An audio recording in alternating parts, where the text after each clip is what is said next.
Certains frères et sœurs ont pu entendre parler du dessein éternel et du plan de Dieu.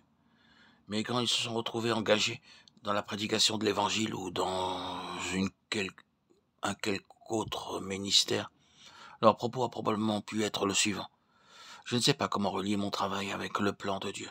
Étant donné que je suis activement engagé dans une œuvre, je perds rapidement la vision du dessein éternel de Dieu dont j'ai entendu parler. Cela diminue peu à peu et se retrouve au second plan jusqu'à ce qu'il n'en soit plus autant question. Lorsque je n'ai entendu parler la première fois, la chose était très claire, mais plus tard, je l'ai bien vite oublié. Je me permets d'affirmer au point où nous en sommes que ce que nous avons entendu, nous pouvons facilement l'oublier, mais ce que nous avons vu s'oublie plus difficilement. Il est facile d'oublier la doctrine, mais moins facile d'oublier la vision. Ainsi donc, la question qui se pose est la suivante. Avez-vous vu? Les yeux de votre cœur ont-ils été ouverts par Dieu? Si vous avez sincèrement vu son appel et son héritage, son dessein et son plan, alors quelle que soit l'œuvre que vous assumez, qu'elle soit grande ou petite, elle sera tout naturellement liée à son plan. Lorsqu'une œuvre n'est pas liée à son plan, elle ne peut pas être considérée comme l'œuvre de Dieu. Nous avons besoin d'avoir nos yeux ouverts par le Seigneur afin de recevoir la vision. Ce sera alors une grande délivrance, car nous serons libérés de nous-mêmes et de notre horizon si étroit. Dorénavant, nous aurons le sentiment intérieur que notre plein repos ne sera assuré que lorsque cette œuvre éternelle sera terminée.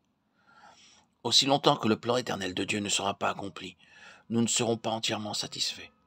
Nos cœurs peuvent être chargés par ce fardeau et nos mains occupées.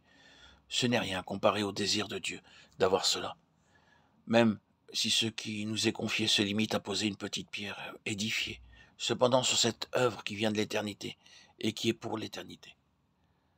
Demandons à Dieu de nous garder fidèles à cette vision, car combien il est facile de nous soustraire à cette vision très rapidement. Notre œuvre peut se rétrécir et devenir plus petite que l'étendue de la vision.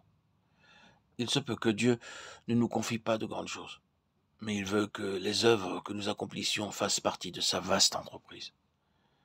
Elles doivent être reliées à son grand dessein et être une portion de sa grande œuvre. Quel que soit le petit service que le Seigneur nous confie, si c'est ce qu'il nous a demandé de faire, il est bien grand, car c'est une partie de l'œuvre de Dieu, d'éternité en éternité. La lettre aux Éphésiens nous dévoile ce mystère d'éternité en éternité. D'une part, ce que nous voyons procède de l'éternité passée, et dans cette éternité, Dieu a préordonné un plan et une volonté.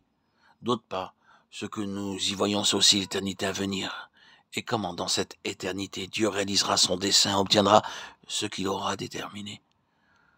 Mais entre ces deux éternités se situe la période que nous pouvons nommer temps, pendant laquelle Dieu révèle comment il veut développer et accomplir cette volonté préétablie en lui-même, dans l'éternité passée jusqu'à ce qu'il l'obtienne dans l'éternité à venir.